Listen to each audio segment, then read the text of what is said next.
तुम्हारा दिमाग खराब हो गया है क्या?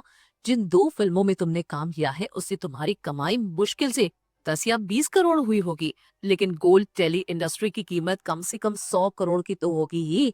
तुम बस 10-20 करोड़ के बदले उस कंपनी को अपने नाम कर लेना चाहती हो। क्या सोचकर तुमने ऐसा कहा? वीरेंद्र बिफरते हुए बोला। कृतिका ने हैरान होने का दिखावा करते हुए अपनी आंखों को फैला लिया। अरे बाबा रे, तो उस कंपनी की कीमत 100 करोड़ है? फिर तो आपको उसे बेच देना चाहिए। उसे बेचने से मिलने वाली रकम आपकी राठौर कॉरपोरेशन को डूबने से बचाने के लिए काफी होगी। गुस्से से वीरेंद्र की सांस तो अटक ही गई। उसने सपने में भी नहीं सोचा था कि कृतिका इस मौके के इंतजार में होगी। मेरे पास जो 10 करोड़ की रकम है, उससे आपको कुछ खास फायदा तो हो नहीं पाएगा, क्यों? कृतिका ने मुस्कुराते हुए कहा। वैसे आपको मुझसे बस पैसे चाहिए, है ना? मैं एक बात क्लियर कर दूं, आपको मुझसे एक फूटी कौड़ी भी नहीं मिलने वाली है। कृतिका, तुम इतनी जिद्दी क्यों बन रही हो?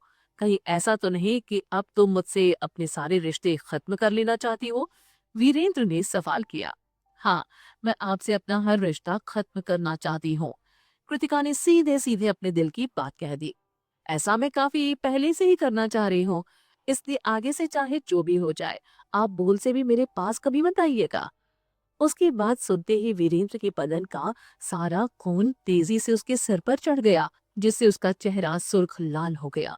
यहाँ तक कि उसकी आंखें भी अब लाल दिखाई देने लगी थी। तुम्हारी रगों में मेरा खून बह रहा है, फिर तुम्हारी हिम्मत कैसे हुई मुझसे रिश्ता खत्म करने की बात कहने की?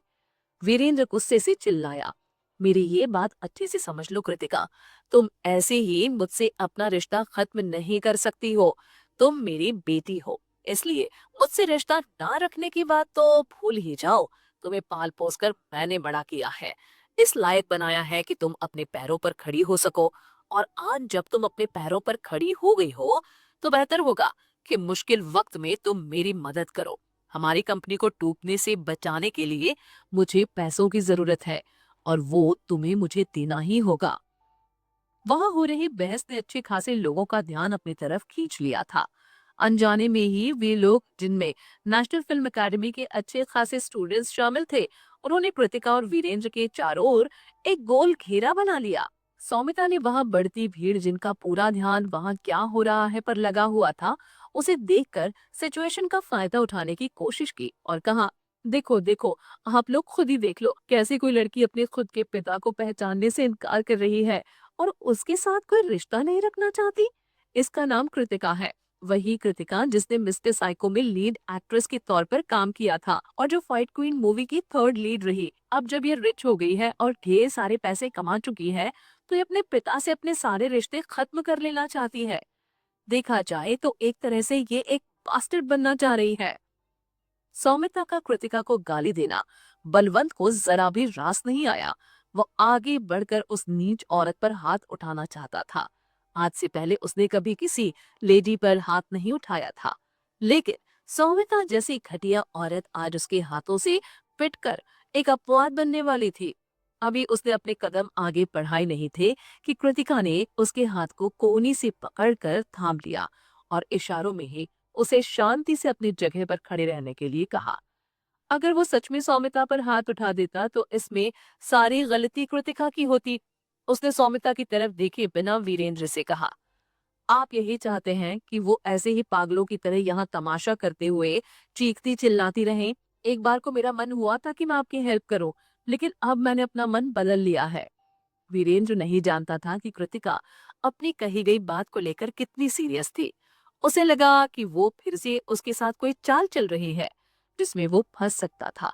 इसलिए उसने कहा, पहले मुझे बताओ कि तुम और अनुराधा कहाँ शिफ्ट हुए हो, फिर मैं सौमिता को हंगामा करने से मना करूंगा। उस पल में वीरेंद्र ने सौमिता की ही तरह किसी बेवकूफ जैसे बर्ताव नहीं किया था। वो जानता था कि कृतिका अपने साथ कोई चेकबुक तो लेकर चलती नहीं होगी जो वो अपने सारे पैसे उस चेक के थ्रू से दे दे। इसलिए उसने पहले ये जानने की कोशिश की कि कृतिका और अनुराधा किस नई जगह रहने के लिए शिफ्ट हुए हैं। इस तरह से उसे इस बात की चिंता दोबारा कभी नहीं करनी पड़ती कि वो उन दोनों को ढूंढ नहीं पाएगा। अनुराधा को उसके हाथों बार बार परेशान होते हुए तो कृतिका भी नहीं देखना चाहती होगी और हार कर उसे अपने सारे पैसे दे ही देगी।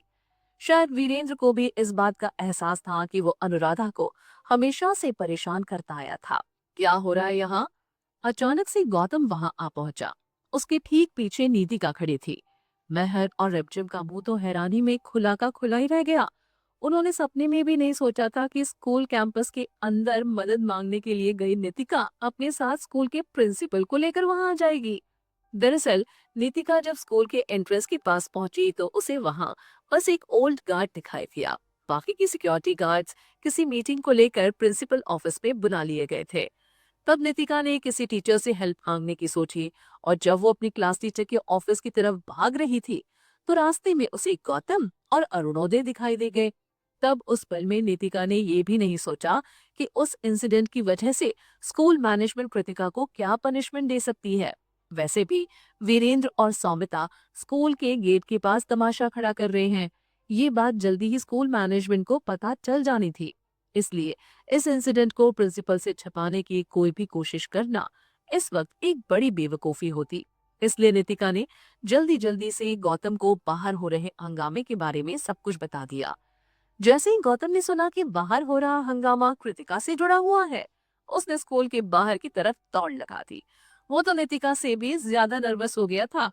उसे यूं भागते हुए देख एक पल के लिए तो नितिका भी सदमे में आ गई। चुप हो जाओ जाहिल औरत! गौतम बेचैनी और गुस्से से बौखलाया। वहां आते ही उसने पागलों की तरह चिल्लाती हुई सौमिता को जोर से डांटा। अचानक से खुद को लगी फटकार को सुनते ही सौमिता सदमे में आ गई। उसने अपने आप ही कुछ भी बोलना बंद कर दिया। उस वक्त वहां मौजूद भीड़ में ज्यादा से ज्यादा नेशनल फिल्म एकेडमी के ही बच्चे थे। उन पर नजर पड़ते ही गौतम उन पर भी बरस उठा। यहाँ क्या कर रहे हो तुम सब? तुम लोगों को और कोई काम नहीं है क्या? और क्या क्लासेस खत्म हो गई तुम सबकी? जिन जिन स्टूडेंट्स की क्लासेस होने वाली हैं तुरंत अपने अपने क्लासेस के लिए जाएं और जिनकी क्लासेस खत्म हो चुके हैं वो यहाँ खड़े रहकर स्कूल के एंट्रेंस को ब्लॉक ना करें। तभी एक सिक्योरिटी ऑफिसर जो उस भीड़ से दूर एक कोने में खड़ा था गौतम को वहां बाहर आता हुआ देखकर उनके पास आया। Principal sir! सौमिता ने भी उसकी आवाज सुनी। अब वो जान गई थी कि उस पर अचानक से चिल्लाने वाला शख्स एक्चुअल में नेशनल फिल्म एकेडमी का प्रिंसिपल था। ओहो! वो तुरंत उसकी तरफ आगे आई। आप इस स्कूल के प्रिंसिपल है ना? प्लीज इस बारे में कुछ कहिए। कृतिका आपके स्कूल की स्टूडेंट है। क्या आपका स्कूल इस तरह की किसी स्टूडेंट को अपने यहाँ आगे भी पढ़ने देना चाहेगा? ये तो अपने पिता को पहचानने तक से इनकार कर रही है। गौतम बेरुखी से हंस पड़ा। वैसे तुम दोनों हो कौन? यहाँ हमारे स्कूल आकर किसी स्टूडेंट के पेरेंट्स बनने का दिखावा करने और ये बेकार का तमाशा खड़ा करने की क्या जरूरत है तुम दोनों को? सौमिता का चेहरा एकदम से ऐंठ गया। उसने परेशान होते हुए वीरेन की तरफ अपनी उंगली पॉइंट की और कहा, हम दिखावा नहीं कर रहे हैं, ये सच है। ये कृतिका के पिता हैं। इसके तुरंत बाद वो फिर से बोली, साथ ही साथ हम दोनों सोनाली के पेरेंट्स हैं। आप सोनाली को बुलाएं, फिर आपको हम पर विश्वास हो जाएगा। बकवास बंद करो और जल्दी से यहाँ से निकलो। यहाँ और तमाशा खड़ा करने की कोई जरूरत नहीं है तुम लोगों को। गौतम गुस्से से चिल्लाया। जो लोग सोनाली को जानते हैं वो ये भी जानते हैं कि वो एक रिच फैमिली से बिलोंग करती है। उसका पिता किसी बड़ी कंपनी का सीईओ है और उसकी माँ एक सबसे अमीर औरत। उसके पेरेंट्स तुम दोनों तो बिल्कुल भी नहीं हो सकते, खासकर तुम जो हमारे स्कूल के सामने किसी बाजारू गंवार औरत की तरह चीख चिल्ला रही है। सोनाली की माँ इस तरह से स्कूल के एंट्रेंस के पास किसी अनपढ़ औरत की तरह चीखने चिल्लाने वाला तमाशा तो बिल्कुल भी खड़ा नहीं करती। वैसे तो मुझे तुम दोनों पर भरोसा नहीं है, लेकिन फिर भी मैं सोनाली को यहाँ बुलाकर उससे तुम दोनों के बारे में पूछ सकता हूँ कि सच में क्या तुम दोनों उसके ही पेरेंट्स हो या नहीं। इत्तेफाक से सोनाली वहां उसी भीड़ में मौजूद थी। गौतम की बात सुनते ही उसने खुद को उस भीड़ के सबसे आखिर में छिपा लिया, लेकिन किसी की नजर उस पर चली ही गई। सोनाली, क्या स्कूल के गेट पर खड़े दोनों लोग तुम्हारे पेरेंट्स हैं? सोनाली तेज कदमों से पीछे हटी। नहीं नहीं, वो मेरे पेरेंट्स नहीं है।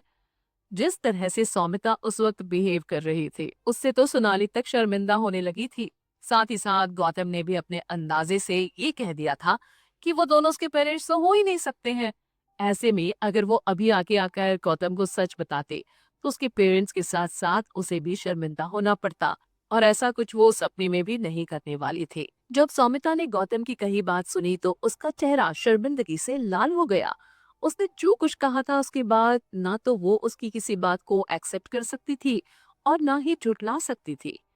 क्या होता अगर वो ये एक्सेप्ट कर लेती कि वो और वीरेंद्र मक्कार और झूठे हैं, जो यहाँ कृतिका से पैसे ऐंठने के लिए आए हैं? इसका मतलब तो यही होता कि वो सच में कोई बाजारू औरत बन गई है, जो पैसों के लिए गिर चुकी है। साथ ही साथ वीरेंद्र भी पूरी तरह से नाकारा बन चुका है। सौमिता बस अपना सा मुंह लेकर रह गई। उसे ऐसी घुटन हो रही थी मानो अब कभी भी सांस ही नहीं ले पाएगी। ये गौतम तो चिढ़ पैदा करने वाला इंसान है। गौतम ने भी ये बात नोटिस की कि सौमिता सदमे से किसी पत्थर की मूरत बन चुकी थी। इसलिए उसने ऊंची आवाज में कहा, मैं एक बात तुम दोनों को बतला दूं, कृतिका हमारे स्कूल की आउटस्टैंडिंग स्टूडेंट है। वो हमारे स्कूल के सभी स्टूडेंट्स के लिए एक रोल मॉडल बनकर उभरी है। उसने स्कूल की गरिमा को एक नए स्तर पर पहुंचा दिया है। एक प्रिंसिपल होने के नाते मैं तुम दोनों को कृतिका को बदनाम करने नहीं दे सकता हूँ। गौतम की बातों से अब सौमिता के साथ साथ वीरेंद्र को भी घुटन होने लगी थी। गौतम ने सौमिता को अपने सामने से धक्का दिया और कृतिका के पास आ गया। उसके आगे वीरेंद्र खड़ा था। उसने उसे भी धक्का दे दिया, जिससे कि वीरेंद्र उसके सामने से अपने आप को संभालने के लिए 2 कदम पीछे हट गया। कृतिका, तुम जाओ।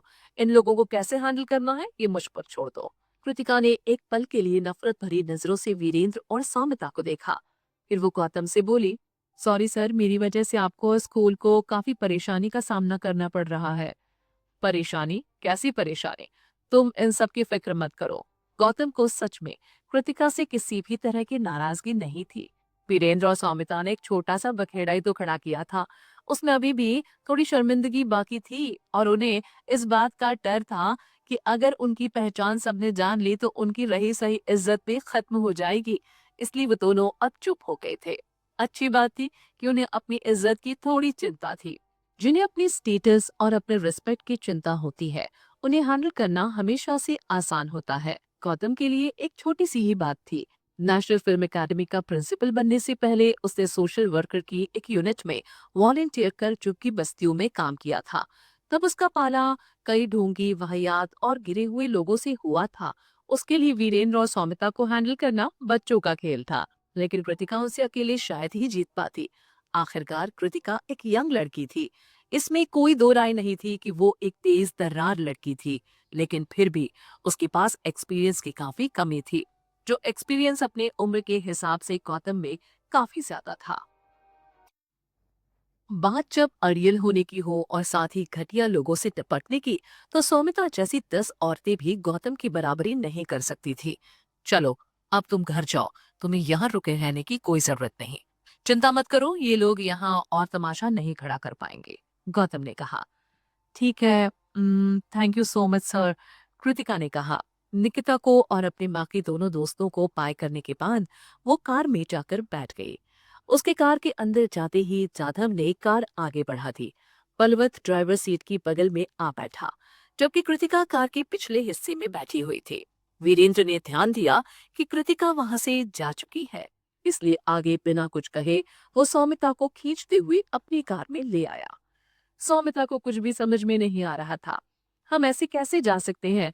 उस प्रिंसिपल ने हमारे साथ गलत किया, हमें उसे सबक सिखाना होगा। दिमाग ठिकाने पर तो है ना तुम्हारा? यहाँ रुक कर खुद की और बेइज्जती करवाना चाहती हो क्या? वीरेंद्र ने नाराजगी से सौमिता को घूरते हुए कहा। और ये तुम कब से किसी बाजारू औरत की तरह बिहेव करना सीख गई? तुम यूं चिल्लाने क्यों लगी?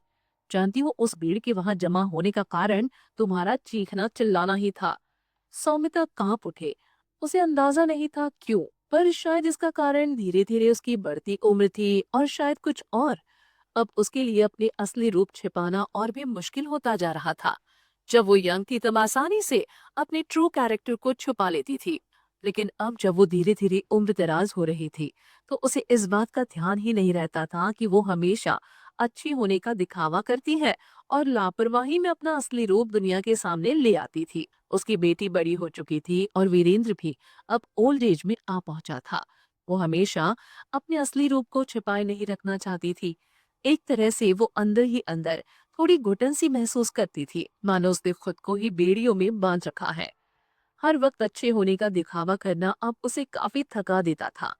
उम्र के इस पड़ाव में अब वो खुलकर अपनी जिंदगी जीना चाहती थी। इसके अलावा उसे समझ में नहीं आ रहा था कि क्यों, पर कई बार जब वो अपनी असलियत को छिपाने की कोशिश करती थी तो उसमें इतनी एनर्जी ही नहीं रहती थी कि वो अपनी असलियत को छिपाए रख सके और अनजाने में अपने असली रूप को सबके सामने उजागर कर ही देती थी। वीरेंद्र की बात सुनते ही उसने अपना मुंह ऐंठ लिया और बोली, अगर मैं वैसा नहीं करती तो कृतिका को जरा भी डरा नहीं पाती। वैसे भी तुम खुद तो उसे डरा नहीं पा रहे थे, तो ऐसे में उसके मन में डर पैदा करने का काम कौन करता? वहां पर सबके सामने मैं भी मासूमियत से भरा बिहेवियर दिखलाना चाहती थी, लेकिन मुझे इसका मौका मिला ही नहीं। वीरेंद्र को एक्सप्लेनेशन देते हुए गलती से सौमिता ने इनडायरेक्टली उसे यूजलेस तक कह दिया था। वीरेंद्र एकदम से सकपका गया। उसने सपने में भी नहीं सोचा था कि सौमिता ऐसा कुछ कहेगी। वो सारा ब्लेम उस पर डालते हुए उसे यूजलेस कह रही थी। लेकिन पहले तो वो हमेशा यही कहती आई थी कि उससे ज्यादा काबिल और इंटेलिजेंट मर्द उसने आज तक नहीं देखा। वो हर दिन उसकी तारीफों के पुल बांधा करती थी और उस पर ऐसे डिपेंड करती थी जैसे वो उसके बिना अपनी जिंदगी में कभी कुछ कर ही नहीं पाएगी। तो क्या अपने घटिया बिहेवियर के लिए तुम मुझे ब्लेम कर रही हो? वीरेंद्र ने सर्द आवाज में उससे सवाल किया। नहीं नहीं, मैं तुम्हें ब्लेम नहीं कर रही हूँ। समिता के चेहरे पर ऐसे एक्सप्रेशन थे जैसे वीरेंद्र ने उसे गलत समझ लिया था। बस अपनी तरफ से तुम्हारी हेल्प करने की पूरी कोशिश कर रही हूँ। मैं जानती हूँ कि तुम्हारी हेल्प के लिए मैं ज्यादा कुछ नहीं कर सकती हूँ, क्योंकि मैं ज्यादा पढ़ी लिखी नहीं हूँ, लेकिन तुम्हारी केयर करने के अलावा मुझे और कुछ आता भी नहीं है। मैं बस तुम्हारी हेल्प करना चाहती हूँ। अगर मैं किसी तरह तुम्हारी हेल्प कर पाती हूँ तो चाहे जो भी बन जाऊं, खुद को शर्मिंदा करने वाला कोई भी काम करो या लोगों की नफरत को झेलो, मुझे किसी भी चीज से कोई फर्क नहीं पड़ेगा। तुम्हारे लिए मुझे पूरी दुनिया की नफरत भी कबूल है। लेकिन देखो, अब तुम ही मुझसे नफरत कर रहे हो। खुद तुम्हें ही मुझसे घिन आ रही है। खैर, जो भी हो, मैंने जो कुछ भी किया वो बस तुम्हारी हेल्प करने के लिए किया। इसके अलावा मेरे मन में और कुछ भी नहीं था। पास्ट में कृतिका एक इडियट, सौमिता कहना चाहती थी कि कृतिका एक इडियट थी और उसने लगभग ऐसा कह भी दिया था। लेकिन फिर से उसे अचानक से याद आया कि वो हमेशा से अच्छा होने का दिखावा करती आई है, और फिर तुरंत ही उसने अपने शब्दों को बदल दिया। एक अच्छी और ऑनेस्ट बच्ची थी। वो हमारी कही हर एक बात सुनती और मानती थी। तब मुझे कंपनी की भी चिंता नहीं करनी पड़ती थी। फैमिली में भी सब कुछ ठीक चल रहा था। तब मुझे किसी भी तरह का स्ट्रेस भी नहीं लेना पड़ता था और मैं किसी शांत पानी के तालाब की तरह जेंटल रहती थी। लेकिन अब मुझे समझ में ही नहीं आता कि कृतिका इतनी बुरी क्यों बन गई है। ना तो उसे इस बात की फिक्र है कि हमारी फैमिली किन मुश्किलों का सामना कर रही है, ना ही वो हमारी फैमिली को मुश्किल से बाहर निकालने के लिए कुछ करना चाहती है। वो तो तुम्हें और सोनाली को नुकसान तक पहुंचाने की कोशिश कर रही है। उसकी वजह से सोनाली के पास कोई काम नहीं, और तो और तुम्हारी कंपनी को भी उसने डुबा दिया है। सौमिता का ये कहना कि कृतिका की वजह से सोनाली के पास कोई काम नहीं, ये बात समझने लायक थी। लेकिन उसका ये कहना कि कृतिका की वजह से राठौर कॉरपोरेशन डूबने के कगार पर आ पहुंचा है, तो ये उस लड़की के साथ ज्यादती होती। कृतिका ने उसकी कंपनी को नुकसान पहुंचाने के लिए कुछ भी नहीं किया था। लेकिन चूंकि ये बात खुद सौमिता ने कही थी, इसलिए वो इस बारे में ना सोचते हुए उसकी बात मानने से इनकार नहीं कर सकता था। चाहे कृतिका ने उसके साथ कुछ भी गलत नहीं किया हो, फिर भी वो खुद ही उसके साथ हुई हर एक बुरी चीज को कृतिका के मत्थे जरूर मढ़ देना चाहता था। कृतिका इस बारे में कुछ नहीं जानती थी, लेकिन अगर वो सौमिता की कही इस बात को जान भी लेती तो भी उसे कोई फर्क नहीं पड़ने वाला था। वैसे भी उसके साथ वो औरत काफी साजिशें कर चुकी थी। उन साजिशों में एक और साजिश के जुड़ जाने से कुछ बदल नहीं जाने वाला था। सौमिता ने अपनी आंखों में आंसू लिए हुए अपने नाव बहते हुए नाक को पोंछने का ड्रामा किया। अब जब हमारी फैमिली मुश्किल भरे दौर से गुजर रही है और ये जानते हुए कि तुम्हारे काम में मैं तुम्हारी कोई हेल्प नहीं कर पाऊंगी, मैं बस तुम्हारी फिक्र ही तो कर सकती हूँ। मुझे इस बात का भी डर है कि तुम मेरे बारे में बुरा सोचने लगोगे, क्योंकि मैं किसी भी तरह से तुम्हारी हेल्प करने के लायक नहीं। इसलिए मुझसे जो कुछ भी तुम्हारी हेल्प करने के लिए बन पड़ता है, मैं करने की कोशिश करती हूँ। अगर तुम्हारी हेल्प करने के लिए और अपने परिवार को मुश्किल से बाहर निकालने के लिए मुझे अपने आप को और अपने चेहरे को दुनिया वालों की नजरों से छिपाना भी पड़ेगा, तो मैं खुशी खुशी ये करने को तैयार हूँ। मैं तेज दिमाग की नहीं हूँ, ना ही ज्यादा पढ़ी लिखी और ना ही हाई सोसाइटी को बेहतर ढंग से समझने वाली। मैं बस किसी तरह तुम्हारी हेल्प करना चाहती हूँ। तुम्हें लगता है कि खुद को शर्मिंदा करवाना मुझे अच्छा लगता होगा? बिल्कुल भी नहीं। और अगर मैं तुम्हें ही ब्लेम करने लगी तो क्या मैं कभी तुम्हारी हेल्प कर पाऊंगी? सौमिता रोते हुए बोली। उसकी बातों को सुनने के बाद वीरेंद्र ने उसे शक भरी निगाह से देखा, लेकिन उसके आंसुओं पर नजर पड़ते ही उसका दिल उसके लिए दर्द से तड़प उठा और धीरे धीरे उसका गुस्सा शांत हो गया। मैं समझ गया, मुझे गलतफहमी हो गई थी, वीरेंद्र ने कहा। प्लीज रो मत, मैं तुम्हें ब्लेम नहीं करूंगा। मैं समझ गया हूँ कि तुम मेरी हेल्प करने की कोशिश कर रही थी। सौमिता ने उसकी तरफ देखा और फिर उसने उससे सवाल किया, हम कहाँ जा रहे हैं? पता नहीं, मैं इस वक्त कृतिका की कार का पीछा कर रहा हूँ, वीरेंद्र ने एक्सप्लेन किया। मैं देखना चाहता हूँ कि कृतिका और अनुराधा एग्जैक्टली किस जगह पर रहने के लिए शिफ्ट हुए हैं। दूसरी तरफ जादव ने रिव्यू मिरर पर नजर दौड़ाई और फिर कृतिका से कहा, कृतिका अपना सीट बेल्ट बांध लो। कृतिका ने जल्दी से अपनी सीट बेल्ट बांध ली। बात क्या है? जाधव ने मिरर की तरफ इशारा करते हुए कहा, वीरेंद्र हमारी कार का पीछा कर रहा है, मुझे उससे पीछा छुड़ाना होगा। कृतिका ने पीछे पलटकर देखा और उम्मीद के मुताबिक उसे वीरेंद्र की कार अपनी कार से थोड़ी दूरी पर दिखाई दे दी। वो जानना चाहता है कि मैं और माँ कहाँ शिफ्ट हुए हैं, कृतिका बेरुखी से बोली। ये कमीना सच में निहायत ही बेशर्म है। लगता है इसे अभी तक नहीं पता कि ओबरॉय सर ने इसे कितना नुकसान पहुंचाया है। जाधव बुदबुदाया, क्या आप उससे पीछा छुड़ा सकते हैं? उसे पता नहीं चलना चाहिए कि मैं और मेरी माँ कहाँ रह रहे हैं। आप चिंता मत कीजिए, जाधव ने कॉन्फिडेंस से कहा। मैं ओबेरॉय सर के लिए ड्राइव कर रहा हूँ। ऐसे औने पौने ड्राइवर से पीछा छुड़ाना मेरे लिए बच्चों का खेल है। अपनी बात पूरी करने के बाद तुरंत जाधव ने अचानक से एक शार्प टर्न लिया और एक पतली गली में आ पहुंचा। वो गली काफी सकरी थी और देखने में काफी भद्दी भी। दूर से देखने पर देखने वालों को लगता कि वो सकरी गली किसी फैक्ट्री के अंदर जाने का रास्ता है। उस गली के अंदर कुछ दूर आने के बाद ही कोई समझ पाता कि वो एक तरफ से दूसरी तरफ जाने का कोई शॉर्टकट रास्ता है, ना कि किसी कंपनी के अंदर जाने वाला गेट। बलवंत, ट्रैफिक सिग्नल को देखने में मेरी मदद करो, जाधव ने तेज रफ्तार से कार ड्राइव करते हुए कहा। बलवंत ने तुरंत अपना स्मार्टफोन बाहर निकाला और उस पर गूगल मैप को ऑन कर दिया, जिससे कि जिससे कि उसे उस एरिया के सभी रोड्स मैप में दिखाई देने लगे। उस पर सब कुछ साफ साफ दिखाई दे रहा था, यहाँ तक कि ट्रैफिक लाइट्स भी। कृतिका पीछे पलटी, उसने देखा कि वीरेंद्र ने भी उस गली में तेजी से टर्न ले लिया था। जाधव जानता था कि बस एक शॉर्टकट ले लेने से वो वीरेंद्र से पीछा नहीं छुड़ा पाएगा। जब जाधव ने आगे वाली एक गली में फिर से टर्न लिया तो वीरेंद्र को बस कृतिका के कार की बैक लाइट दिखाई थी। वो भी धीरे धीरे धुंधली होती जा रही थी। वीरेंद्र ने अपनी कार की स्पीड बढ़ाई और उस धुंधली हो रही लाइट का पीछा किया, लेकिन आगे जाकर राइट टर्न लेने के बाद उसे महसूस हुआ कि जिस कार के वो पीछे जा रहा था उसमें कृतिका मौजूद नहीं थी। वो बस अपनी किस्मत पर भरोसा कर अगली गली में मुड़ गया, लेकिन अब उसे कृतिका की कार कहीं नहीं दिखाई दे रही थी। उसने सड़क के किनारे अपनी कार रोक दी। कुछ ही पल में वो गुस्से से बौखला उठा। उसने अपनी कार की स्टीयरिंग व्हील पर जोर से मुक्का मारा। हमने उसे खो दिया, अब वो हमारे पीछे नहीं, जाधव ने व्यू मिरर में देखते हुए कहा। अब उसे वीरेंद्र की कार कहीं दिखाई नहीं दे रही थी। कृतिका भी पीछे पलटी और वीरेंद्र की कार को उनके पीछे ना आता हुआ देखकर खुश हो गई। फाइनली उसने राहत भरी सांस ली। फिर उसे बलवंत का ध्यान आया और उसने उससे सवाल किया, बलवंत आप अचानक से स्कूल में कैसे आ गए? बलवंत मुस्कुरा उठा। फिर उसने एक्सप्लेन किया, ओबेरॉय सर को वीरेंद्र के वापस से मुंबई आने की खबर मिल चुकी थी। उन्हें डर था कि यहाँ आते ही वो सबसे पहले आपको परेशान करने के लिए आएगा, इसलिए उन्होंने मुझे आपकी सेफ्टी के लिए स्कूल भेज दिया। उसकी कंपनी से ढेर सारे कॉन्ट्रैक्ट को वापस ले लिया गया है और कई को कैंसिल कर दिया।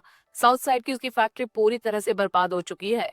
वहां पर की गई उसकी सारी मेहनत मिट्टी में मिल चुकी है। वहां उसकी कंपनी को मिले कुछ ऑर्डर्स ऐसे भी हैं जिसे वो पैसों की तंगी के कारण पूरा नहीं कर पा रहा है। इस वक्त उन ऑर्डर्स को कंपनी के दूसरे ब्रांच से पूरा करने की कोशिश कर रहा है। उसके सारे पैसे उस दूसरे ब्रांच में लग चुके हैं, लेकिन जिन ऑर्डर्स को उसे पूरा करना है उसके बाद उसके पास कोई ऑर्डर नहीं है। इसी वजह से वीरेंद्र की हालत इस वक्त बद से बदतर हो गई है। फाइनली कृतिका को वीरेंद्र की जरूरत का एहसास हुआ। पैसों की कमी उसे इस वक्त इतनी थी कि ना चाहते हुए भी उसे उससे पैसे मांगने पड़ रहे थे। चिंता मत कीजिए, ओबरॉय सर उसे फिर से किसी मुश्किल में डालने की प्लानिंग कर रहे हैं। कुछ दिनों के अंदर वो फिर अपनी किसी प्रॉब्लम में उलझ जाएगा और आपको तंग नहीं कर पाएगा। बलवंत ने कहा, अभी कुछ वक्त पहले निखिल ने ही कुछ ऐसा किया था जिससे कि वीरेंद्र की साउथ साइड की कंपनी घाटे में आ गई थी और उसे संभालने के लिए वीरेंद्र को खुद मुंबई से बाहर जाना पड़ा। जैसे ही वीरेंद्र वापस आया उसने सबसे पहले कृतिका को ढूंढा, इसलिए इस बार निखिल उसे किसी ऐसी मुश्किल में फंसाएगा कि वो लंबे वक्त तक कृतिका के आसपास भी भटक नहीं पाएगा। कृतिका थोड़ा गिल्टी फील करने लगी। निखिल ओबेरॉय कॉरपोरेशन के अपने काम में इन दिनों काफी बिजी था। उसके पास सांस लेने तक की भी फुर्सत नहीं थी। बावजूद इसके उसे उसकी सेफ्टी के लिए अपनी एनर्जी खर्च करनी पड़ रही थी। कृतिका ने अपने नाक के ऊपरी हिस्से को पिंच किया। उसे राठौर फैमिली से परमानेंटली पीछा छुड़ाने के बारे में सोचना शुरू कर देना चाहिए था, ताकि फ्यूचर में वीरेंद्र उसे उसकी माँ और निखिल के लिए कोई मुसीबत ना बन सके। एक बात और, आज जो कुछ भी मेरे साथ स्कूल में हुआ प्लीज उसके बारे में आप दोनों में से कोई भी मेरी माँ को कुछ भी नहीं बताएगा। आज के इंसिडेंट के बारे में जानने के बाद वो वीरेन से गुस्सा होने से कहीं ज्यादा मेरे लिए परेशान हो जाएंगी। कृतिका ने उन दोनों को हिदायत दी। वो दोनों भी तुरंत उसकी बात मान गए। मुझे घर पहुंचाने के बाद क्या आप दोनों के पास और भी कोई काम है? कृतिका ने उनसे सवाल किया। नहीं, मेरा काम तो बस आपको प्रोटेक्ट करना था और है, बलवंत ने जवाब दिया। मेरे पास भी और कोई काम नहीं। ओबरॉय सर को ऑफिस से रिसीव करने के लिए मुझे शाम के 7 बजे ऑफिस जाना है। इस बीच मेरे पास और कोई काम नहीं, जाधव ने कहा। चूंकि आप दोनों ही फ्री हैं तो क्यों ना आज का लंच आप दोनों मेरे घर पर ही करें, कृतिका ने मुस्कुराते हुए कहा। वैसे दोपहर के 12 बजने वाले हैं, आप लोगों के भी लंच का टाइम हो ही गया होगा। अच्छा होगा कि आप दोनों आज मेरे हाथ का बना खाना खाएं। क्या ये करना ठीक रहेगा? ये कहते हुए बलवंत की आंखें चमक उठी। उसे अब भी कृतिका के हाथ का बना खाना याद था, जो उसने काफी पहले खाया था। कृतिका की कुकिंग स्किल्स शानदार थी, लेकिन बदकिस्मती से वो बस एक दो बार ही उसके हाथ का बना खाना खा पाया था। उसके बाद से कृतिका से मिले लंच बॉक्सेस हमेशा निखिल उससे और शीरा से छीन लिया करता था। बावजूद इसके वो उसके हाथ के बने खाने का स्वाद भूला नहीं था। वो दिल ही दिल में इस बात की उम्मीद लगाए रहता था कि काश किसी दिन फिर से उसे कृतिका के हाथ से बना कुछ खाने को मिल जाए। उसका बनाया गया खाना सच में काफी टेस्टी होता था। जाधव ने कभी भी कृतिका के हाथ से बना कुछ भी नहीं खाया था। हाँ, लेकिन निखिल के लिए बलवंत और शीरा से लंच छीन कर लाने का काम वही किया करता था। इस वजह से वो ये बात अच्छे से जानता था कि कृतिका की कुकिंग स्किल्स कितनी अच्छी थी। बलवंत और शेरा हर बार अपने दिल पर पत्थर रखकर जब उसे कृतिका से खुद के लिए मिले लंच बॉक्स को देते थे, तब उसका मुंह किसी छोटे बच्चे की तरह लटक जाया करता था। कृतिका ने नोटिस किया कि उसके हाथ से बने खाने की बात सुनते ही बलवंत का चेहरा खुशी से चमकने लगा। वो मुस्कुरा उठी। फिर उसने कहा, एक्चुअली मैं घर पहुंचते पहुंचते 12 बजे से ज्यादा का वक्त हो जाएगा। ऐसे में मुझे खुद कुछ बनाने का टाइम नहीं मिल पाएगा, इसलिए आप लोग बुरा मत मानिएगा। मैंने कार में बैठते ही माँ को मैसेज कर दिया था, आज वो हमारे लिए लंच तैयार कर रही हैं। शायद उन्होंने लंच तैयार कर भी लिया होगा और हमारे आने का इंतजार कर रही होंगी। इस बात से उन दोनों को कोई परेशानी नहीं होने वाली थी। ये तो और भी अच्छी बात है, हमारे पेट में तो वैसे ही चूहे कूद रहे हैं। आंटी ने अगर लंच पहले से ही तैयार कर लिया है तो हमें खाने के लिए ज्यादा देर का इंतजार नहीं करना पड़ेगा। वो तो है, कृतिका मुस्कुराते हुए बोली। इस नई जगह पर जब उसने अपार्टमेंट खरीदा था तो वहां की पार्किंग एरिया बेसमेंट में थी। जाधव ने बेसमेंट में जाकर कार पार्क कर दी। उसके बाद वो बलवंत के साथ कृतिका के पीछे पीछे चल पड़ा। जल्दी ही वे दोनों उसके अपार्टमेंट में आ गए। चूंकि उर्मिला देवी और पल्लवी दोनों ही समय निकालकर अनुराधा से हर सप्ताह मिलने के लिए आते रहते थे और उन्हें उनके पास ड्राइव करके लाने वाला जाधव ही था, इसलिए वो जाधव को भी अच्छे से पहचानती थी।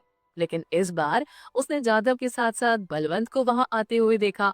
वो सरप्राइज हो गए। बलवंत, कितने दिनों के बाद मैं तुमसे मिल रही हूँ। हेलो आंटी, आपकी तबीयत कैसी है? बलवंत ने मुस्कुराते हुए सवाल किया। वो जादव के पीछे पीछे दरवाजे के अंदर दाखिल हुआ। उनके अंदर आते ही कृतिका ने गेस्ट वाले इंडोर स्लीपर्स उन दोनों को दे दिए।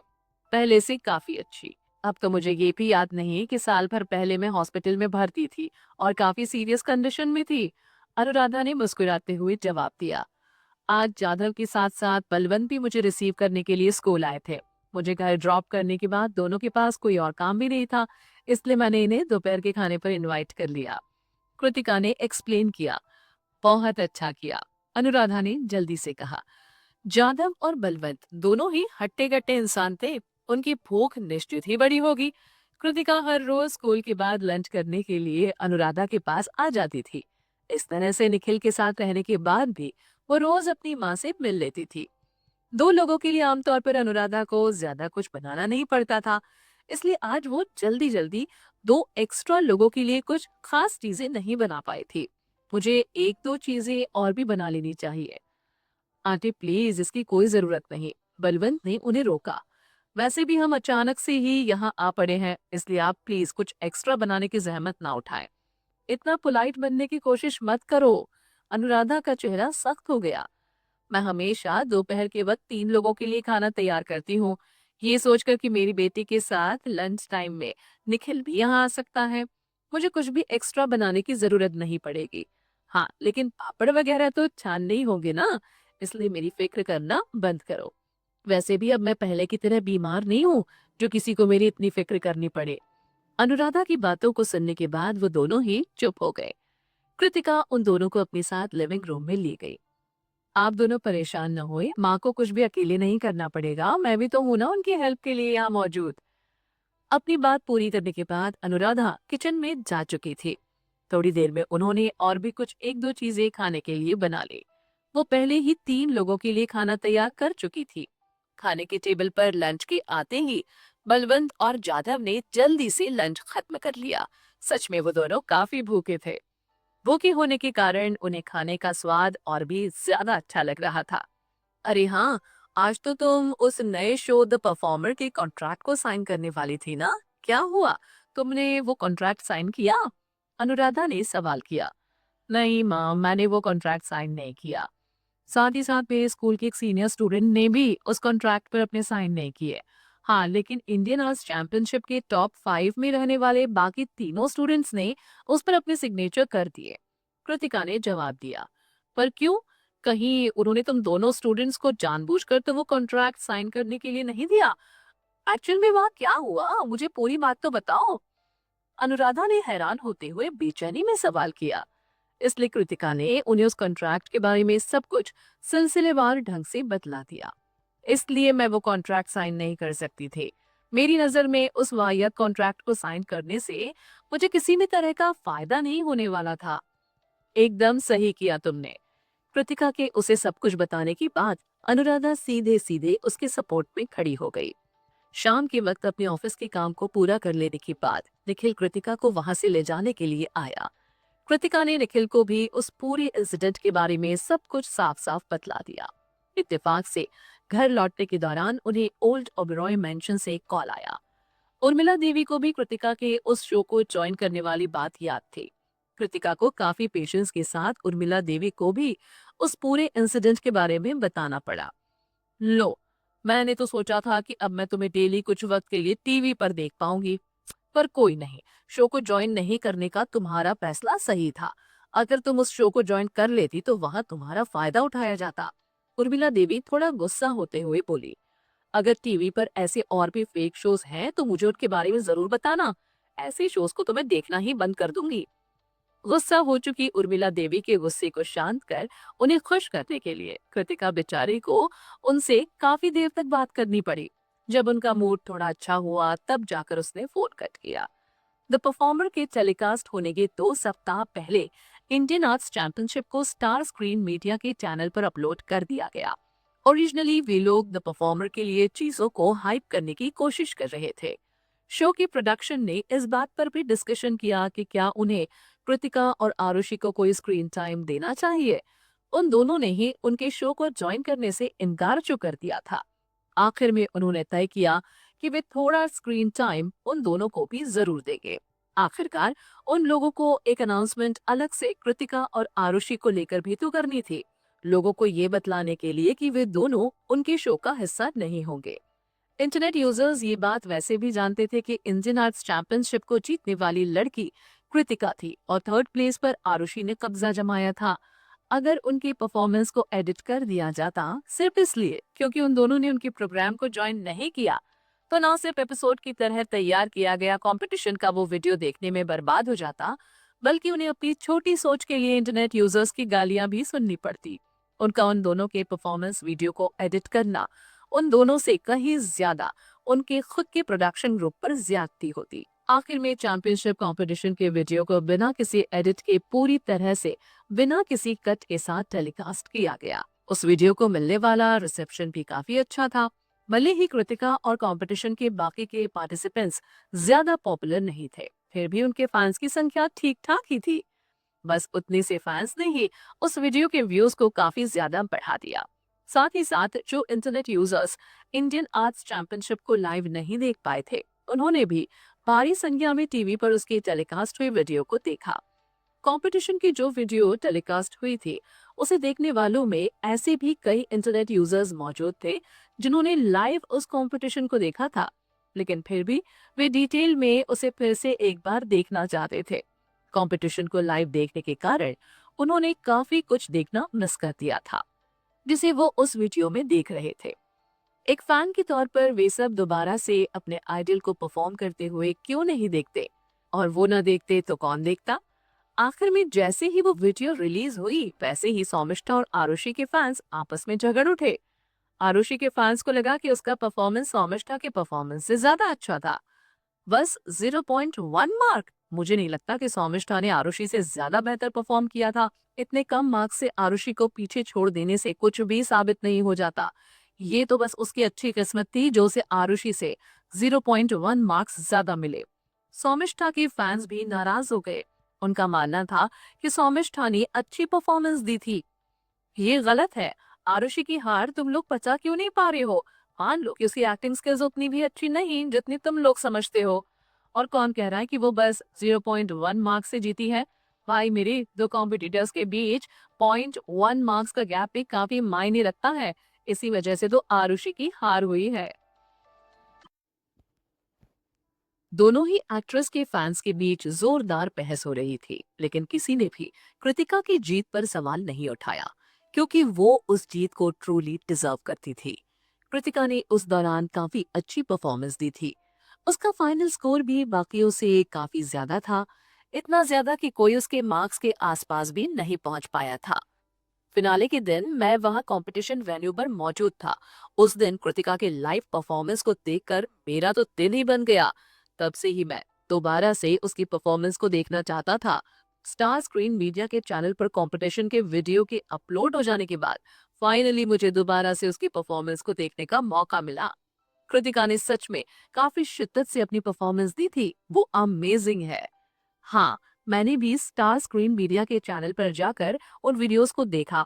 भले ही फिनाले परफॉर्मेंस के दौरान कृतिका की हेल्प करने के लिए उसके साथ स्टेज पर कुछ टीचर्स मौजूद थे, लेकिन फिर भी उसकी खुद की परफॉर्मेंस उन सबसे कई गुना बेहतर थी। उसकी एक्टिंग को देखने के बाद मैं तो दंग ही रह गया। हाँ, उसकी परफॉर्मेंस को देखने के बाद मुझे इस बात का जरा भी अफसोस नहीं रहा कि मैं कृतिका की फैन हूँ। सच कहूँ तो मैं कृतिका की फैन नहीं, मैं हमेशा से उसे लेकर न्यूट्रल रही हूँ। लेकिन उसके विनिंग परफॉर्मेंस को देखने के बाद मुझे समझ में आ गया कि क्यों डायरेक्टर दिवाकर ने उसे अपनी फिल्म फाइट क्वीन में साइन किया था। वो एक नेचुरल बॉर्न टैलेंट है। हाँ, तुमने सही कहा। हम तो इस पॉइंट के बारे में भूल ही गए थे। फाइट क्वीन में काम किए हुए कृतिका को लगभग 1 साल हो चुका है। तब उस फिल्म में भी उसकी परफॉर्मेंस काफी अच्छी थी, लेकिन तब उसकी परफॉर्मेंस का सारा क्रेडिट दिवाकर के डायरेक्शन को दे दिया गया। उस फिल्म के रिलीज हो जाने के तुरंत बाद कृतिका ने नेशनल फिल्म एकेडमी को ज्वाइन कर लिया, जहां वो पिछले 1 साल से लगातार एक्टिंग की ट्रेनिंग ले रही है। उसका करियर बस इस 1 साल में ही काफी तेजी से ग्रो हुआ है और उसने अपने एक्टिंग में भी काफी सुधार कर लिया है। फाइट क्वीन के प्रीमियर के दौरान दिवाकर ने सही कहा था, कृतिका फिल्मों में एक्टिंग करने के लिए ही बनी है। यहाँ तक कि सौमिष्ठा और रिया के फैंस जो हमेशा से कृतिका के खिलाफ रहे थे, उसकी परफॉर्मेंस को देखने के बाद उसमें कोई कमी निकाल नहीं पाए।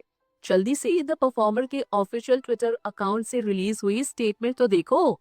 एक इंटरनेट यूजर ने डायरेक्टली द परफॉर्मर के अकाउंट से जारी की गई स्टेटमेंट वहां शेयर की। वो स्टेटमेंट कुछ इस तरह से था। इंडियन आर्ट्स चैंपियनशिप, जिसे कि 23 एक्टिंग स्कूल्स और स्टार स्क्रीन मीडिया ने मिलकर ऑर्गेनाइज किया था, उनके टॉप 5 स्टूडेंट्स को हमारे शो द परफॉर्मर में पार्टिसिपेट करने का मौका दिया गया, जहां वे सब 30 सेलिब्रिटी एक्टर्स के साथ compete करने वाले हैं। कुछ वक्त पहले द परफॉर्मर की प्रोडक्शन टीम ने उन 5 स्टूडेंट्स को कांटेक्ट किया। उनमें से नेशनल ड्रामा एकेडमी के दोनों स्टूडेंट्स सिम्मी और मोहित के साथ ही साथ नेशनल फिल्म एकेडमी के स्टूडेंट सौमिष्ठा ने हमारे साथ कॉन्ट्रैक्ट साइन कर लिया। रही बात कृतिका और आरुषि की, तो उन्होंने कुछ पर्सनल रीजंस के कारण हमारे ऑफर किए गए कॉन्ट्रैक्ट को साइन करने से मना कर दिया और शो से अलग हो गए। द परफॉर्मर की प्रोडक्शन टीम इसके लिए अफसोस जाहिर करती है। हम फ्यूचर में उन दोनों टैलेंटेड स्टूडेंट्स के साथ काम करने के मौके की तलाश करेंगे। Thank you. क्या कृतिका द परफॉर्मर को ज्वाइन नहीं कर रही है? आरुषि भी नहीं। आखिर ये हो क्या रहा है? क्या कारण है उन दोनों का इस शो से अलग होने का? आखिर उन्होंने इस शो को छोड़ा क्यों? अरे, ऐसा होना काफी कॉमन है। शायद उनके बीच कोई मतभेद हो गया होगा, या फिर दोनों ही एक्ट्रेस की शूटिंग स्केड्यूल द परफॉर्मर के साथ क्लैश कर रही होगी। लेकिन दोनों का एक साथ उस शो को नहीं ज्वाइन करना, जरूर इसके पीछे कोई दूसरा कारण रहा होगा। सही कहा। मेरे ख्याल से शो के अंदर कोई गड़बड़ जरूर होगी, वरना टॉप लेवल की 2 एक्ट्रेस एक साथ इस शो को छोड़ नहीं देती। कितनी मेहनत से तो वे दोनों टॉप 5 में पहुंचे थे।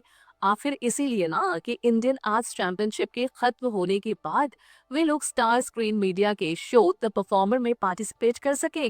फिर अचानक से उन्होंने इस शो को ज्वाइन ना करने का मन कैसे बनाया, और क्यों? आरुषि के फैंस ने सबसे पहले हंगामा करना शुरू किया। आरुषि, तुम क्यों इस शो से क्विट कर रही हो? ऐसा मौका बार बार नहीं मिलता।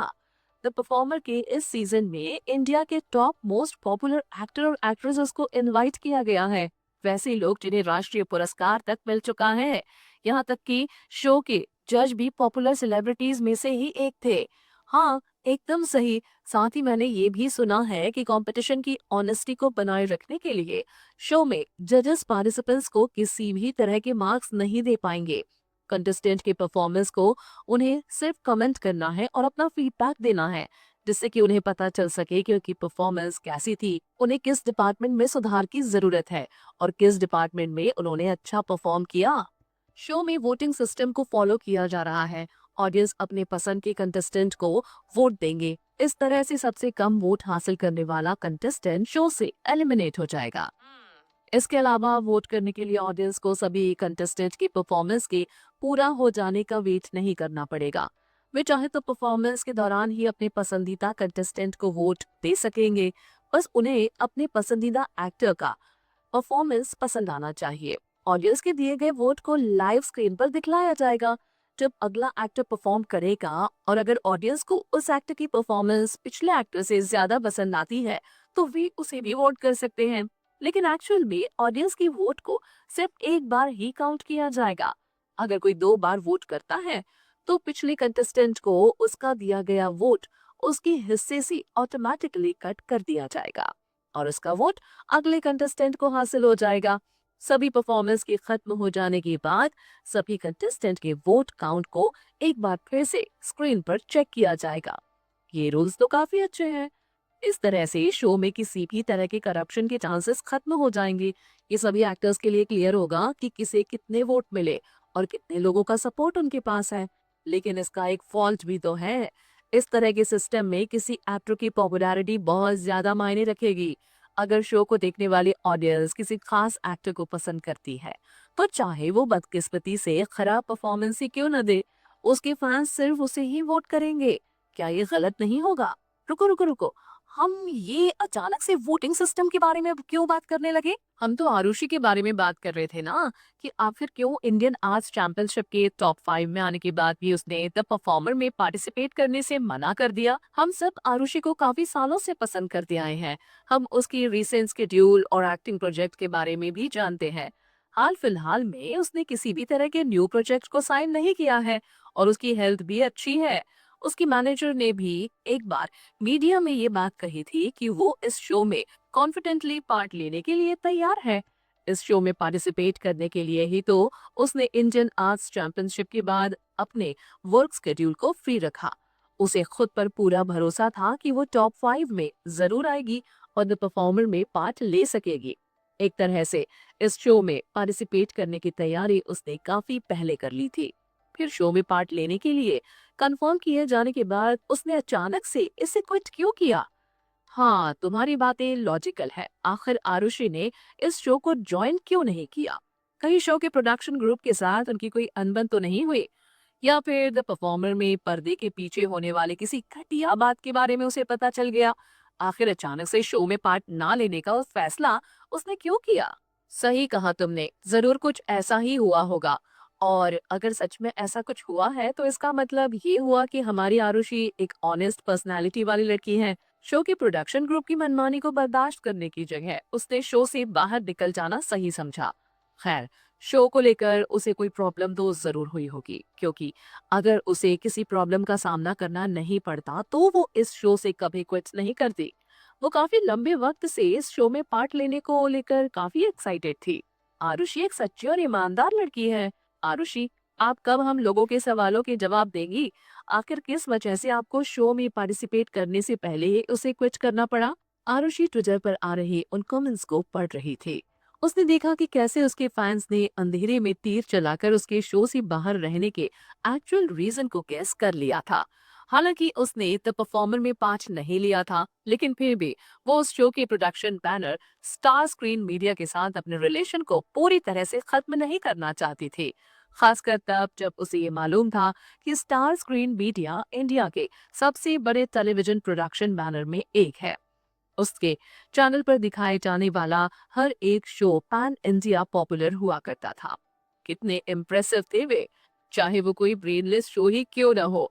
अगर उसे उनके चैनल पर दिखाया गया है तो वो जोरदार टीआरपी गेन करेगा ही करेगा। उसमें काम करने वाले एक्टर्स की बात तो छोड़ ही दो, बस उनका एक बार स्टार स्क्रीन मीडिया के किसी शो में काम करना, उसके बाद मिले ह्यूज एक्सपोजर से उनकी पॉपुलैरिटी में बहुत तेजी से उछाल आ जाता था। या शायद ऐसा भी हो कि उनके शो में काम करने वाला कोई एक्टर बहुत ज्यादा पॉपुलर ना हो, लेकिन फिर भी उनके साथ एक अच्छी बात ये होगी कि लोग उसे कुछ साल तक याद जरूर रखेंगे।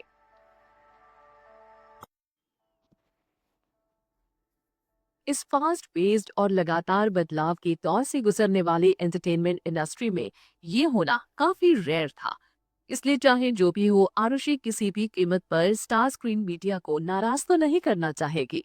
लाचारी में आखिरकार उसे अपने फैंस के प्राइवेट ग्रुप चैट में एक्टिव होना पड़ा।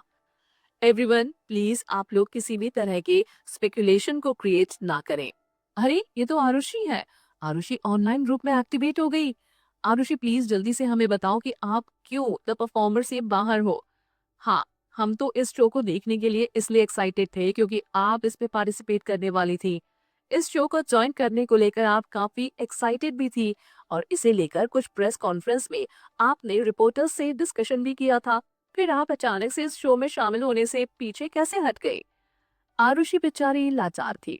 वो चाहकर भी अपने फैंस को सब कुछ सच सच बता नहीं सकती थी। किसी दूसरे सेलिब्रिटी के फैंस की तरह उसके खुद के फैंस भी काफी जल्दी गुस्सा हो जाते थे। अगर उन्हें शो के सच का पता चल जाता तो वे इस बात को लेकर जरूर हंगामा करते, और इसके बाद बिगड़ी हुई चीजों को संभालना एकदम से मुश्किल हो जाता। इसलिए आरुषि बस इतना ही कह सकती थी कि आप सब ज्यादा बेचैन ना होए और किसी भी तरह की स्पेकुलेशन से बचें। मेरे अपने कुछ पर्सनल रीजंस हैं। इसके अलावा इंडियन चैंपियनशिप के दौरान हुई स्ट्रेस और थकान को मिटाने के लिए भी मुझे कुछ समय चाहिए था। इसलिए मैं बस कुछ दिनों के लिए कंप्लीट रेस्ट करना चाहती हूँ। हे, आपकी तबीयत तो ठीक है ना? हाँ, मेरी तबीयत ठीक है। मैं बस थोड़ा सा थक गई हूँ और कुछ वक्त के लिए आराम करना चाहती हूँ। इंडियन कंपटीशन के दौरान की गई मेहनत ने मुझे बतला दिया कि लगातार काम करने की मेरी लिमिटेशंस क्या है। भले ही उस कंपटीशन में मैंने थर्ड पोजीशन हासिल की, लेकिन फिर भी मेरे और विनर के बीच का डिफरेंस काफी ज्यादा था। कृतिका ने प्रॉपर एक्टिंग को सीखने की शुरुआत बस 1 साल पहले की है। फिर भी कंपटीशन के दौरान उसकी परफॉर्मेंस आउटस्टैंडिंग थी। जबकि मुझे एक्टिंग कोर्स करते हुए 3 साल हो चुके हैं। फिर भी मुझ में हो रही इम्प्रूवमेंट काफी स्लो है। जब मैं अपने स्कूल के स्टूडेंट को कंपटीशन के दौरान नहीं हरा पाई तो द परफॉर्मर में पार्ट लेने वाले बड़े बड़े एक्टर्स से कैसे कम्पीट करूंगी। उनकी और मेरे बीच का डिफरेंस एक्टिंग को लेकर काफी ज्यादा बड़ा है। मुझे डर है कि उनके साथ कम्पीट करते हुए मैं ज्यादा कुछ सीख भी नहीं पाऊंगी। उनसे कम्पीट करने के लिए पहले मुझे उनके लेवल तक पहुंचना होगा।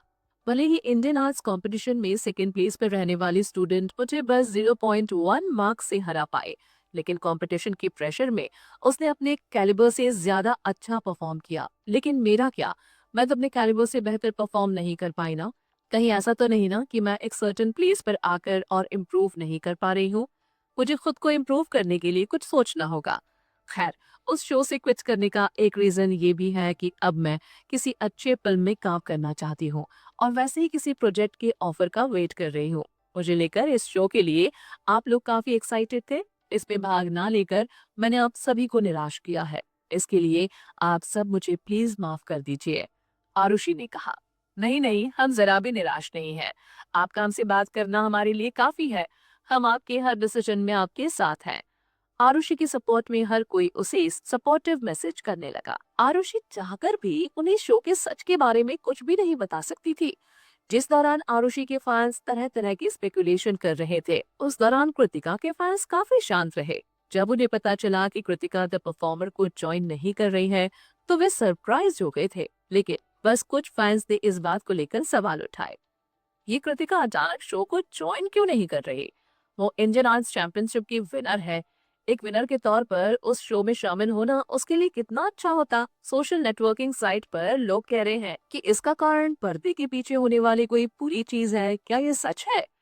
उस पल में कृतिका के पुराने फैंस ऑनलाइन एक्टिव हो गए। पता नहीं शो को लेकर कैसा झोल हुआ है, पर जो भी हो हमें कृतिका पर भरोसा बनाए रखना होगा। हाँ, सही कहा तुमने। जो कृतिका के न्यू फैंस हैं उन्हें मैं बतला दूं कि हम ओल्ड फैंस इस बात पर पहले ही गौर कर चुके हैं कि कृतिका का फैसला कभी भी गलत नहीं होता है। हाँ, एकदम सही। कृतिका के पास जरूर अपना कोई कारण रहा होगा। ट्विटर पर आकर भी कोई स्टेटमेंट नहीं देने का स्ट्रॉन्ग रीजन होगा उसके पास। नहीं तो जरूर वो इस बात को लेकर अब तक तो कोई स्टेटमेंट जारी कर चुकी होती। इसलिए इस वक्त हमारा उससे कुछ पूछना भी सही नहीं। हमें बस उस पर भरोसा बनाए रखना होगा। जब कृतिका को लगेगा कि इस बारे में उसे दुनिया को बताना चाहिए, तो वो जरूर ट्विटर पर इस मैटर को लेकर पोस्ट करेगी। बात तो सही है। खैर, मैं तो कृतिका की वजह से द परफॉर्मर को देखने वाली थी। अगर कृतिका उस शो का हिस्सा नहीं है, तो मैं उस शो को भी नहीं देखूंगी। कृतिका जो भी करेगी, मैं हमेशा उसके सपोर्ट में खड़ी रहूंगी। ओह, क्या सच में? उन नए फैंस ने ये महसूस किया कि इससे पहले वो ऐसे किसी पीसफुल ग्रुप का हिस्सा कभी नहीं बने थे। ठीक है, समझ गए। सॉरी, मैं इस ग्रुप में नहीं हूँ, इसलिए मुझे कृतिका के बारे में ज्यादा कुछ भी नहीं मालूम। लेकिन आप लोगों के थ्रू मैं उसे थोड़ा थोड़ा समझने लगी हूँ। अब मैं आगे ऐसे सवाल नहीं करूंगी। कृतिका के पुराने फैंस की शालीनता के कारण उसके नए फैंस अपने आप शांत हो गए। सरप्राइज होने वाली बात ये थी कि कुछ वक्त पहले तक वे भी जल्दी गुस्से में आकर बेचैन हो जाते थे, लेकिन समय बीतने के साथ वे सब भी रीजनेबल और समझदार हो गए थे। कई न्यू फैंस जो अब तक कुछ भी नहीं कह पाए थे, वे भी अच्छे खासे सरप्राइज थे। उन्होंने आज से पहले ऐसा कोई फैन ग्रुप नहीं देखा था जो कि इतना लॉजिकल और रीजनेबल था। भले ही कृतिका का फैन ग्रुप काफी शांत था, लेकिन उनकी संख्या वैसे लोगों से काफी कम थी जो कृतिका के फैन नहीं थे। देखा जाए तो वे किसी के भी फैन नहीं थे। वे बस न्यूट्रल इंटरनेट यूजर्स थे, जिनके बीच में कृतिका के कुछ हेटर्स भी मौजूद थे। वे सब लगातार अलग अलग तरह के अंदाजे लगा रहे थे कि आखिर क्यों कृतिका और आरुषि द परफॉर्मर का हिस्सा नहीं बने। अगर उनमें से किसी एक ने उस शो को ज्वाइन नहीं किया होता तो ये बात मेरे लिए काफी नॉर्मल होती। लेकिन उन दोनों का एक साथ उस शो को ज्वाइन नहीं करना मुझसे डाइजेस्ट नहीं हो पा रहा। कुछ तो बात है जो हमसे छिपी हुई है। लेकिन आरुषि ने तो ट्विटर पर आकर अपनी तरफ से एक एक्सप्लेनेशन दे दी है। इस कमेंट को पढ़ते ही कई इंटरनेट यूजर्स उसके ट्विटर पेज पर जाकर उसके कमेंट्स को पढ़ने लगे। वो आरुषि के फैंस नहीं थे। वे बस इस मैटर से जुड़े हर इंफॉर्मेशन को जानने में इंटरेस्टेड थे, ताकि मौका मिलने पर वे सब इस मैटर को और भी हवा दे सके। उसके एक्सप्लेनेशन को पढ़ने के बाद कई यूजर्स ने कहा, आरुषि का एक्सप्लेनेशन मेरी समझ से तो परे है। सभी का कहना है कि आरुषि एक ऐसे कैरेक्टर वाली लड़की है जो काफी सीरियस है, जिसका पूरा ध्यान अपनी एक्टिंग करियर पर है। वो दूसरों की केयर भी करती है और नैतिक रूप से जिम्मेदार और ऑनेस्ट है। लेकिन आज का एक्सप्लेनेशन किसी भी तरह से उसके कैरेक्टर को मैच नहीं कर रहा। यह कुछ तो गलत जरूर हो रहा है। या तो इन दोनों लड़कियों को उनका कॉन्ट्रैक्ट सही नहीं लगा होगा, या फिर उन्हें दी जाने वाली पेमेंट उन्हें सुटेबल नहीं लगी होगी। द परफॉर्मर में इनवाइटेड एक्टर को देखो, वो कितने हाई रैंक के हैं। बड़े से बड़ा सेलिब्रिटी इस शो में आने के लिए उसे जो चाहे पन पड़े करता है। ऐसे में आरुषि ने बस इस शो को क्विट कर दिया क्योंकि उसे लगा कि उसकी एक्टिंग उतनी भी अच्छी नहीं। अगर सच में उसकी एक्टिंग अच्छी नहीं तो वो इंडियन आर्ट्स चैंपियनशिप के टॉप थर्ड में कैसे आई? क्यों उसने उस कंपटीशन को जीतने के लिए इतनी मेहनत की? मेरे ख्याल से ऐसे बचकाने एक्सप्लेनेशन पर बस उसके डाई हार्ड फैंस ही विश्वास कर पाएंगे। धीरे धीरे इस मुद्दे को लेकर ढेर सारे स्पेकुलेशन इंटरनेट पर आने लगे, इतने ज्यादा कि आखिर में उन स्पेकुलेशंस की वजह से द परफॉर्मर की इमेज भी खराब होने लगी। उनके प्रोडक्शन क्रू ने तुरंत एक मीटिंग बुलाई। आखिर तुमने किस तरह से उन दोनों से बातें की थी? शो के एग्जीक्यूटिव डायरेक्टर हरदीप ने रावत से सवाल किया। किस तरह से मतलब? मुझे जैसे उनसे बात करनी चाहिए थी वैसे मैंने की। मैंने बस उन्हें वो कॉन्ट्रैक्ट पेपर थमाया और उसमें उन्हें साइन करने के लिए कहा। शुरू में वे सब कॉन्ट्रैक्ट पर अपने अपने सिग्नेचर करने के लिए तैयार थे, लेकिन वो ट्रबल मेकिंग कृतिका बार बार उस कॉन्ट्रैक्ट की कुछ बातों को लेकर मुझसे एक्सप्लेनेशन मांगती रही। मेरे सब कुछ एक्सप्लेन कर देने के बाद उसने कहा कि अगर मैं कॉन्ट्रैक्ट में उसके हिसाब से कुछ जरूरी बदलाव नहीं करता हूँ तो वो उस पर अपनी साइन नहीं करेगी। रावत ने कृतिका की शिकायत की। उस लड़की की हिम्मत कैसे हुई मुझसे और शो के प्रोडक्शन पैनल से ये कहने की कि हम उस कॉन्ट्रैक्ट में बदलाव करें? उसका या बाकी के चारों स्टूडेंट्स का इस शो में पार्ट लेना ही उनके लिए सम्मान की बात होनी चाहिए थी। मैंने उसकी बातों को मानने से इनकार कर दिया, लेकिन उसने हमारे दिए गए कॉन्ट्रैक्ट पर साइन नहीं किया। साथ ही साथ उसने बाकी के चारों स्टूडेंट्स को हमारे शो को ज्वाइन ना करने के लिए उकसाया। रावत ने आग में घी डालने का काम किया। उस कॉन्ट्रैक्ट के कारण कृतिका ने सीधे सीधे उसकी इंसल्ट की थी। उसने कृतिका को दोबारा से वो कॉन्ट्रैक्ट देने की कोशिश की थी, इसलिए क्योंकि वो उसके बारे में काफी अच्छी ओपिनियन रखता था। लेकिन उस लड़की ने इस बात का फायदा उठाने की कोशिश की और उसके सामने कॉन्ट्रैक्ट की कंडीशन को चेंज करने की शर्त रख दी। अगर कृतिका ने शो के फॉर्मेट और कॉन्ट्रैक्ट को लेकर ज्यादा बकबक नहीं की होती तो बाकी के स्टूडेंट्स भी शो के कॉन्ट्रैक्ट को साइन करने में हेजिटेट नहीं करते। आरुषि भी कृतिका को फॉलो नहीं करती और उस कॉन्ट्रैक्ट पेपर पर साइन नहीं देती। रावत ने हरदीप को सारी बातें बताई, पर ये नहीं कि अपने घमंड और बड़बोलेपन में उसने कृतिका और बाकी के चारों स्टूडेंट्स को ये बता दिया था कि शो एक्चुअल में उसके शो प्रोडक्शन ग्रुप के द्वारा कंट्रोल किया जाता है। शो को कौन जीतेगा ये शुरू से ही डिसाइडेड है। साथ ही साथ ये बात भी डिसाइडेड है कि किस पीरियड में किसे एलिमिनेट किया जाएगा। तब उसके वो सब बेफिक्री से कहने के पीछे का कारण ये था कि वो खुद को कृतिका से काफी ऊपर के दर्जे का मानता था। वो खुद को उससे सुपीरियर मान रहा था। वो कुछ ज्यादा ही घमंडी और केयरलेस हो गया था। इसी केयरलेसनेस के कारण उसने उन पांचों स्टूडेंट्स के सामने शो के डार्क ट्रुथ के बारे में सबको बता दिया था। लेकिन किसे पता था कि कृतिका के कुछ किए बगैर ही इंटरनेट यूजर्स इस बात का बतंगड़ बना देंगे। उससे बार बार इस मैटर का एक्सप्लेनेशन मांगा जा रहा था। खैर जो भी हो, अगर कृतिका तब ये कॉन्ट्रैक्ट साइन कर भी लेती तो भी बाद में किसी न किसी तरह उसे शो करप्शन के बारे में सब कुछ पता चल ही जाता। भले ही उसने ये बात अनजान लोगों के सामने कह दी थी, लेकिन उससे उसे कोई फर्क पड़ने वाला तो नहीं था। अगर कृतिका इसे लेकर इंटरनेट पर कुछ शेयर भी करना चाहती तो भी अपनी बात को साबित करने के लिए उसके पास कोई प्रूफ नहीं रहता। हरदीप सर, शुरू से ही जब बाकियों ने हमारी तरफ से दिए गए कॉन्ट्रैक्ट को साइन नहीं किया था, तभी से कृतिका मुझे एक अड़ियल और बदतमीज लड़की लग रही थी। अगर हम किसी तरह उसे शो में पार्टिसिपेट करने के लिए राजी कर भी लेते और वो शो में आ भी जाती तो निश्चित ही बाद में शो के दौरान वो हमारे लिए कोई ना कोई बड़ी मुसीबत खड़ी करती। न जाने कितने बड़े बड़े नामी गिरामी सेलिब्रिटी हमारे शो का हिस्सा बनना चाहते हैं। ऐसे में क्या किसी अन्य से स्टूडेंट से भीख मांगना हमारे लिए अच्छा होता? रावत ने कहा। हरदीप ने अपनी हथेलियों को कमर के पीछे ले जाकर थाप लिया। फिर उसने कहा, जल्दी से एक स्टेटमेंट जारी करो, उसमें ये लिखा होना चाहिए कि उन दोनों लड़कियों का हमारे शो को ज्वाइन ना करना शो में किसी भी तरह की घपलेबाजी से जुड़ा हुआ नहीं है। पर्दे के पीछे ऐसा कुछ नहीं होता जिससे कि शो की प्रामाणिकता पर सवाल उठे। इसलिए इंटरनेट यूजर्स अपने आप बेकार की स्पेकुलेशन करना बंद करें। वैसे आरुषि पहले ही इस मैटर पर अपनी तरफ से एक छोटी सी एक्सप्लेनेशन दे चुकी है। रावत ने कहा, क्यों ना हम कृतिका से कॉल कर उसे भी शो को लेकर एक एक्सप्लेनेशन देने को कहें। इंटरनेट यूजर्स का अजीब अजीब तरह के अंदाजे लगाना हमारे शो की रेपुटेशन को खराब कर रहा है।